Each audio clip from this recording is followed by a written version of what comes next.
Newly elected barangay kagawad sa San Isidro, Davao del Norte, gipusil sulod sa iyang tindahan kaganihang buntag.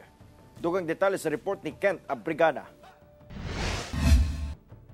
Samdan ang usa ka newly elected barangay kagawad sa barangay Sawata, San Isidro, Davao del Norte. Human kini gipusil sa wala pa mailhang mga sospek sulod sa iyang tindahan sa moong barangay. Pasado alas 8:50 Martes sa buntag. Giila ang biktima nga si J. Glenn de la Rama, 46 anyos, usa ka retired army o residente sa nasangpit nga lugar. Sa inisyal nga investigasyon sa kapulisan, nagbantay sulod sa iyang grocery store si Rama. Dihang gitulan kini sa usa ka lalaki nga nakuhaan pa sa CCTV ug dito na nahitabo ang pagpamusil. Sa litrado gikan sa CCTV footage nga gipagula sa kapulisan, makita ang usa ka lalaki nga nakasuot og blue nga kalo, blue jacket ug blue pants. Samtang ang kaubanan niini nga nagmaneho sa motor, nakasuot og helmet, black shirt ug shorts. Nasa sa sulod sa tindahan, and then dito sa recorded CCTV sa ng tindahan na dito nakita namo ang mga gunman. Actually ni duol pa dito ang gunman daan bago ni gawas, bago siya gipusil. Gilayon matod pa nga miikyas ang riding in tandem criminals. Nakayagom og tulo ka samad pinusulan ang biktima, kinsa gidala sa ospital ug padayong ginatambalan.